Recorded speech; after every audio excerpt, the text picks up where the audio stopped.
Hello everybody, welcome back to Moworks. We're back out in the woods today and we have a video for you that's been in the works for a while.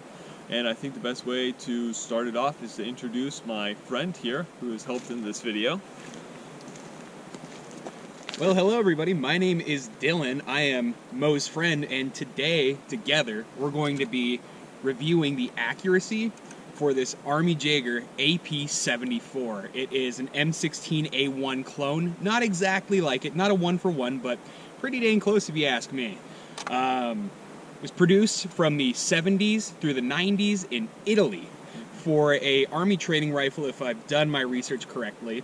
There's a couple things that make this rifle unique. Here, I'm gonna pull this out of the way here. The sling is aftermarket. Sling is aftermarket. It is, in fact, not from the 70s. No. Has a dummy mag for you. I'll get it in the frame. One of these guys, just a little 15 rounder right there. Show them the back. The back, all right. The back of the magazine. Oh, the back of the magazine. It has, kind of like you would see on some sporting pistols, it has that little screw right there that helps you with loading. Yeah, essentially, basically, think of like a standard Ruger pistol mag. Yeah, and it just fits right up into this little bad guy right here. Pop it in, you're ready to rock. It comes apart just like a standard AR, breaks in the middle. Smaller barrel profile. Does have a threaded barrel on it, which is pretty neat. Just with a 3-prong flash suppressor. And that's pretty much all that's different. Mm-hmm. Yeah, it has a lot of similarities. It has the, thank you. It has the peep sights. It has a, what's that called? The dust cover. Be right back, guys. Hey! Excuse us, ladies and gentlemen. We have a intrusive large white truck. This kind of happens fairly often. We'll come out here to shoot a video, and there'll be an individual who wants to shoot here as well, and they usually don't give us trouble. This guy's kind of yelling and screaming, so we'll see what happens.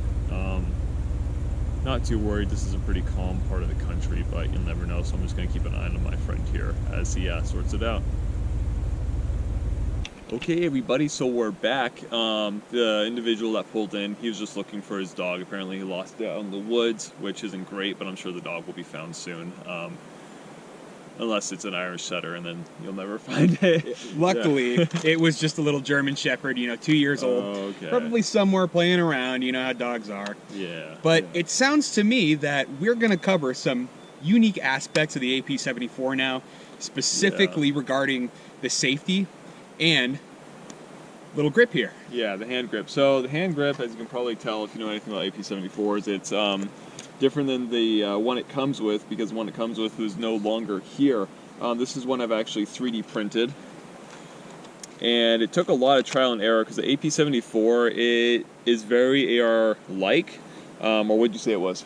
M16A1? M16A1. Yeah, M16A1. So it's very similar, but it's off just by, fractions of inches. So, printing off a standard grip, AR-style grip, it doesn't quite fit. This one we're able to make fit, but you did see that the plastic has split, so we had to use electrical tape to patch that up. And one of the things you'll notice that with most ARs today, there's a little spring that holds the safety in place. But because the AP74 uses a completely different type of safety, it's just this push button.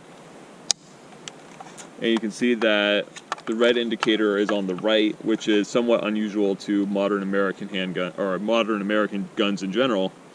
And then safe is on the left. Fire, it's a little stiff, is on the right. Gotta love those Italian guns, man. Trying to make, again, it's not a one-for-one of the M16A1, just as, we've just explained. It's still a really nice gun. Like, you have a bolt hold open. When you pop it and you use this little button right here, you push it up or down. Let's see, up.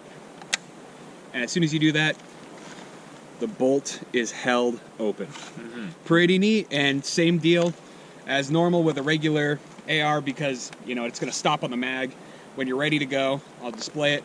Right here, you're going to press down on it, and it'll send the bolt forward. Mm-hmm. So, pretty neat little gun, if I do say so myself. Yeah, it's very similar, and I think you ended up actually getting this firearm at a younger age for the same reasons the Italians did, is because you know, the government for the Italians didn't want everyone actually having the real M16A1 just for training.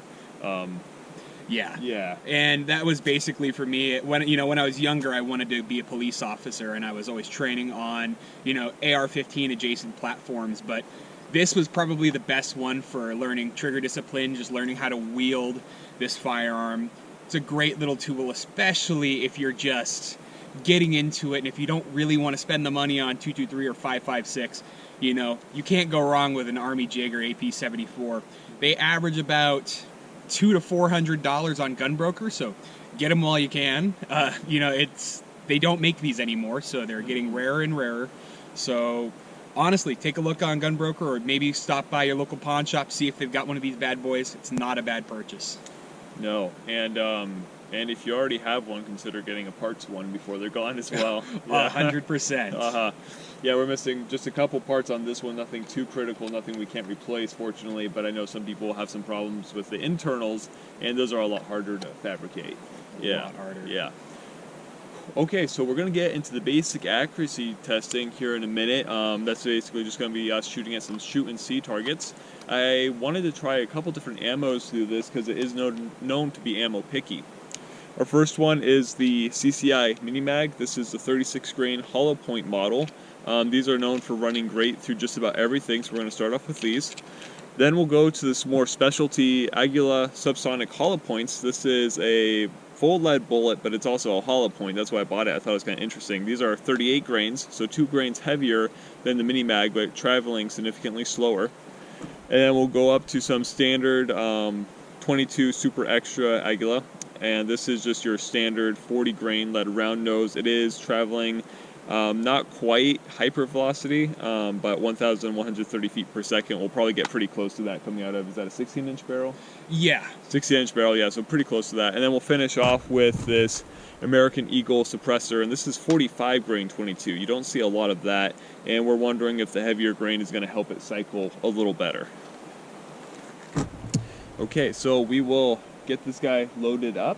We'll do 5 rounds of each at 4 shoot and see targets. We'll have those labeled. We'll move the GoPro down close, and if we can, we're going to get some side shots as well to see if we can focus in on the cycling and show you how that looks. So, let's go through it. I like it. And not to break any fourth wall, I just saw a school bus over there, and that was crazy. And we're going to get right into it, guys. We'll be right back. There are no Colts in Washington. Nuh-uh. Okay, so we're going to have our friend Dylan do the shooting today. Has started to rain a little bit, so hopefully we can keep this going smoothly. We have our GoPro set up downrange to catch the shots, and these are the first 5 shots with the CCI Mini Mag 36 grain. Whenever you're ready. All right, here we go. I'm praying this works. And it's that top target. All right. Let's. Okay. And we're hot.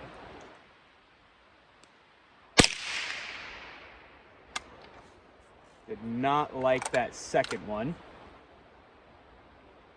Here we go.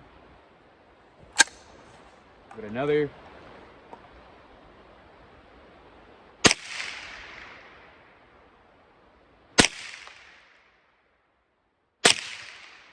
All right. Not a bad little group. I will say we're shooting from 10 yards, and one of those rounds failed to fire. It might have been a light strike from the gun, because usually CCI Mini Mags, they perform fairly well. Okay, little oopsie daisy on my part. You want to talk about the, what is this, Aguila? Yeah, Aguila, 38 grain, lead round nose. There's just some target confusion, so we're going to start shooting at the bottom target. This time we got a fresh 5 rounds. That first round really didn't cycle very well. It seemed like it was picking up speed, so we're going to try it again. All right. 38 grain, hollow point, full lead. Full lead. Like my mechanical pencil.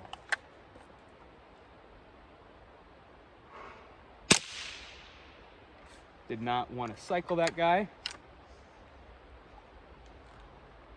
Did not extract. So we're just, there we go. No cycling, no extraction. Oh, there it is. I was like, where the heck did that thing go?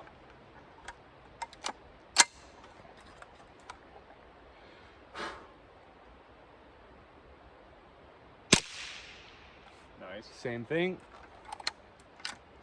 Did not have enough power to send it on out, but we're looking like we're having a tight little group there. I'm gonna aim a little higher. Last one. All right. Nope. Nope. No joy. Here you go, brother. Well, don't touch it. Don't touch it though, because if it goes off in a second, you don't want it going off in your hand. Oh, there's one more. Nope. Ah. That was a spent case. Strange. Must have been in there somewhere. Somewhere. Okay, so lesson is it does not like the 38 grain subsonics.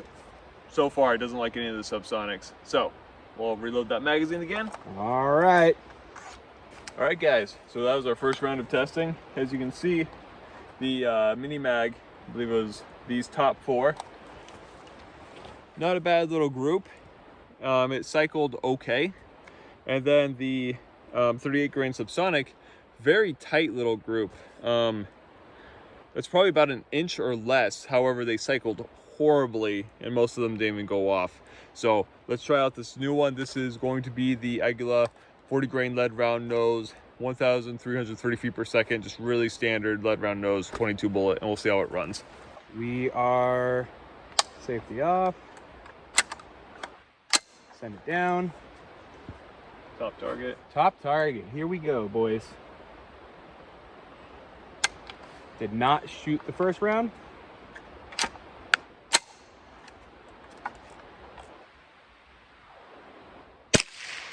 Nice. Does not want to. It is stuck in there.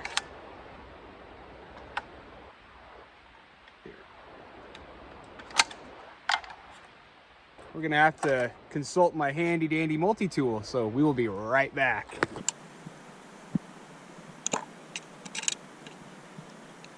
It's really stuck in there. Yeah, she is. There we go. Awesome.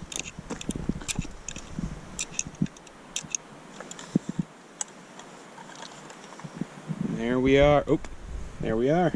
Okay, happens from time to time. I've actually seen this happen more in 1022s, but yeah, same thing. Just need to help that extractor out sometimes. We have 3 rounds left, so we're gonna try to send him downrange with minimal failure, you know. I will say that this gun was cleaned and lubed prior to this. Mm-hmm. So it should be functioning as it should be functioning for the most part. All right, continuing on with the lead round nose. All right.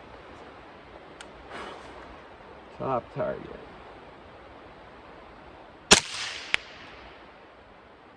There we go. Did not like that last one. And that was the 3.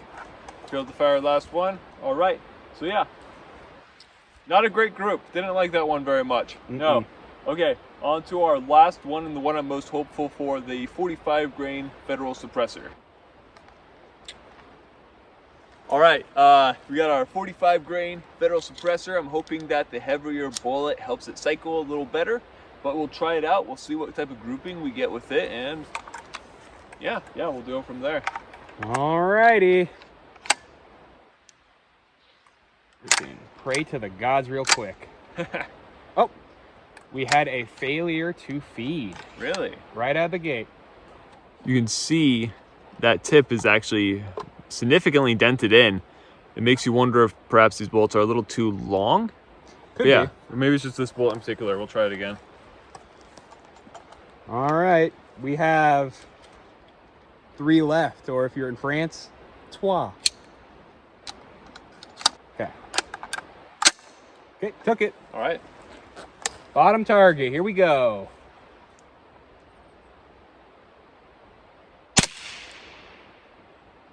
Did not take the second one.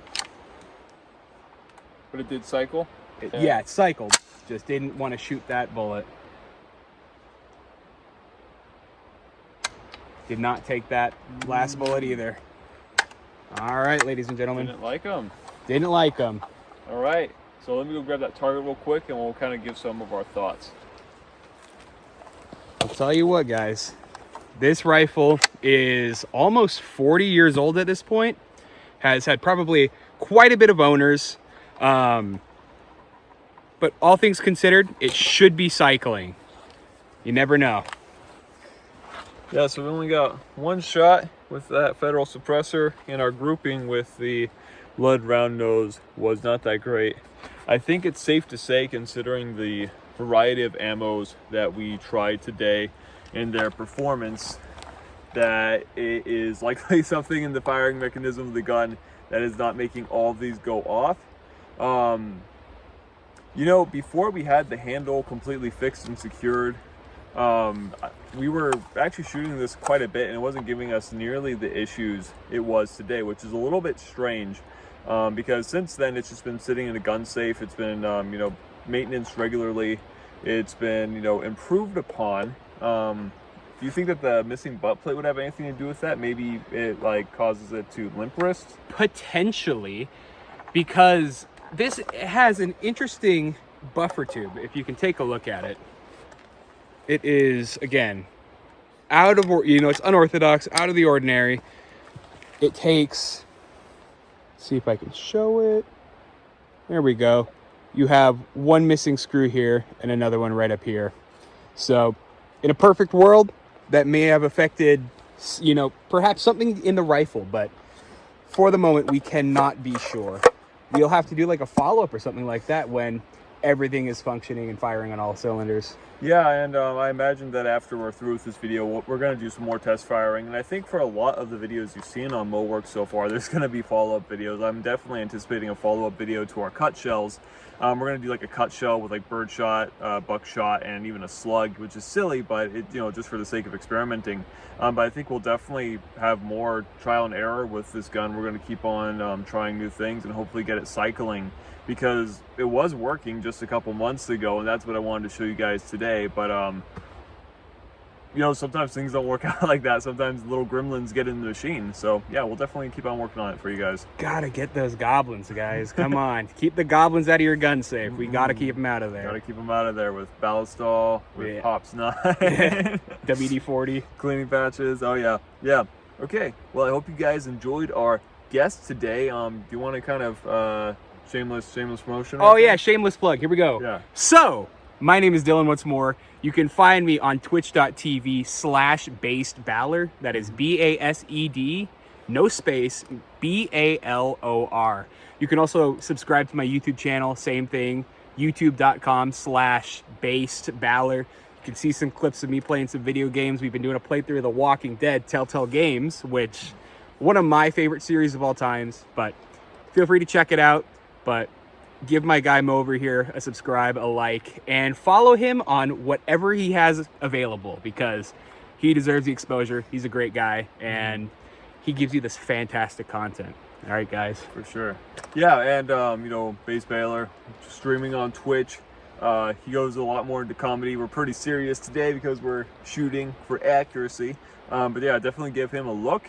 I hope you guys enjoyed this video today. Again, subscribe. Again, remember that the single shot shotgun is going to be painted, and it's going to be painted by viewer suggestion. So comment what you want it to paint and look like. You can comment if you want to. And once we get enough tallies, we'll pull it out of the hat and we'll choose one, and I'll show you guys how to paint a gun properly and also my techniques for painting it. Paint it like a minion. Okay, we'll see you guys next time. Enjoy your weekend. Enjoy the mosquitoes in January, because it's warm all of a sudden. It's not cold anymore. Yeah, yeah. The house spiders are out, and get ready for the mosquitoes. And I don't know. Get ready. It's happening. Spring is almost here. Spring's almost here. Bye.